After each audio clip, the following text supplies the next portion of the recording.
Here are 5 push-up variations that will take your upper body size, strength, and explosiveness to the next level.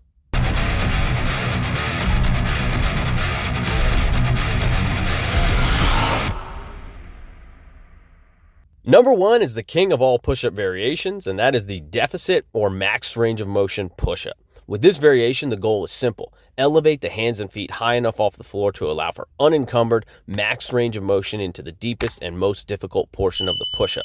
That extra range of motion is going to build strength at end range, it's going to help bulletproof the shoulders, and it's going to create a greater stimulus for hypertrophy by placing the muscles under a greater stretch at the bottom and forcing them to work through a larger range of motion in general.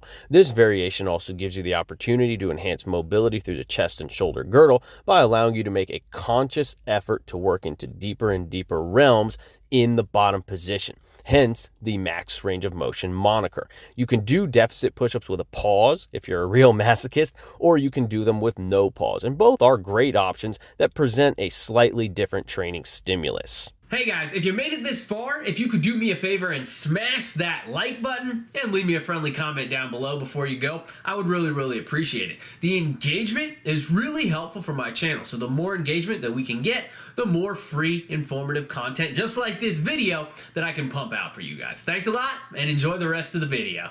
Variation number 2 is my second favorite variation of all time, and it follows closely behind variation number 1 as a general strength and size builder, and that is the deload push-up. So whereas with the deficit push-up, our goal is to support our body weight plus any external load constantly for the entire set, with the deload push-up, our goal is to deload all of that weight onto the floor at the bottom portion or the deepest portion of every rep. So you should lower your torso under control, allow your chest to settle and fully deload onto the floor, pause for a few seconds, and you can even tinker with different pause lengths here, and then explode back up to the top.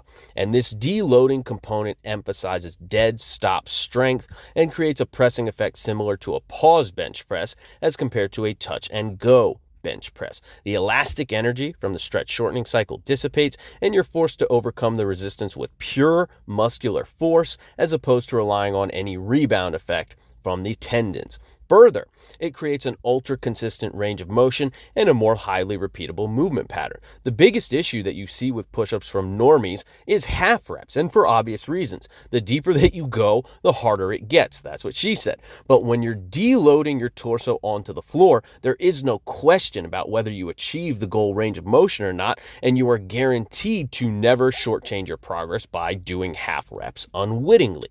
Deload push-ups can be done on the floor if you're looking to move maximal weights, or they can be done from a deficit if you really want to up the ante. Either way, this variation is a staple that every serious lifter should be including in their training.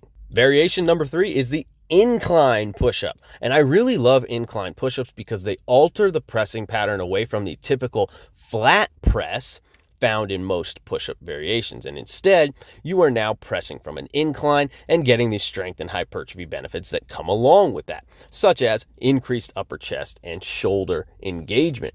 Further, these incline push-ups are highly versatile. Simply referring to them as one variation would actually be a disservice, as with this single concept, you're now opening the door to 3, 4, or even 5 different pressing angles. With the barbell, one thing that I make sure to do in all of my clients' training programs is have them press from every angle. So we use flat presses, we use low incline presses, we use standard incline presses, high incline presses, super high incline presses, and we press overhead as well.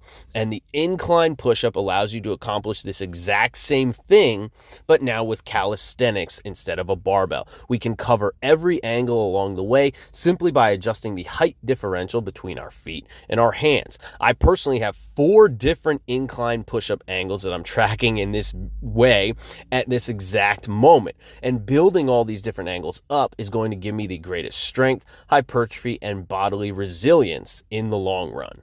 Number 4 is the plyo push-up, and I would be remiss if I didn't include some form of explosive training for the upper body pressing muscles on this list, and the plyo push-up gets the job done here probably best of all, as it's really the upper body equivalent of the vertical jump.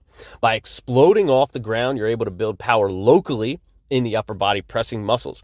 So having all the strength in the world in your upper body is nice, right? But unless you can learn how to apply some of that strength rapidly and explosively, then it is ultimately a bit overrated.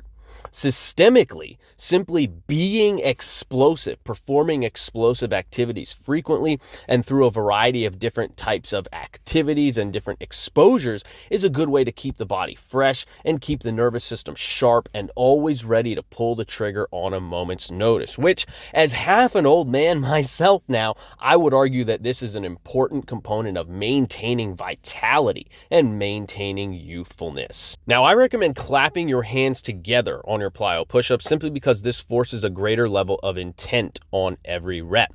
When you push yourself off the ground with the intention of clapping your hands together in the air before you come crashing back down to the floor, you're forced to give it everything you've got into every single rep.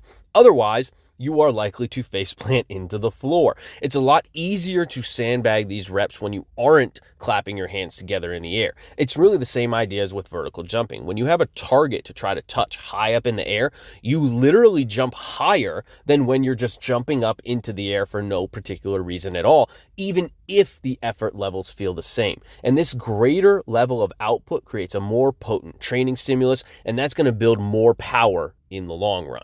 And finally, variation number 5 is the diamond push-up. Every variation that we've discussed so far has emphasized movement at the shoulders over movement at the elbows. So this is where the diamond push-up comes into the picture, as the diamond push-up is a great way to still focus on push-ups and hit all the upper body pressing muscles as such in a general sense. But now we're also doing so in a way that biases the elbows instead of the shoulders. By assuming the diamond position, you're able to achieve a greater degree of elbow flexion at the bottom, which places the triceps under a greater stretch and forces them to do more of the work in place of the chest and shoulders. This movement makes for a great finisher to any upper body session, as the triceps will still often be able to handle quite a bit more work even after the rest of your upper body has been pummeled into oblivion with things like deficit push-ups and incline push-ups. I like to use push-up handles when I do my diamond push-ups in order to alleviate some of the wrist stress, as it can be quite uncomfortable on your wrists to hold that diamond position for an extended set, especially if your wrists are taking a pounding from heavy overhead work, power snatches, and front squats like mine are.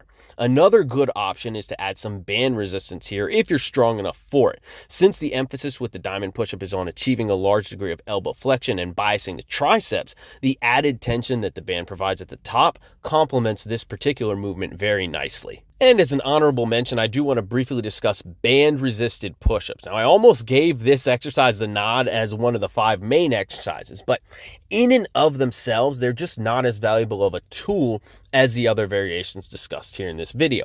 They make for a nice training adjunct when you're in a pinch and you don't have access to any weights, for example, and they also have some great usefulness in terms of working power and explosiveness. But in my opinion, their greatest value really comes when they're combined with the other methods that have been discussed here. Diamond push-ups with band resistance take the triceps punishment to the next level.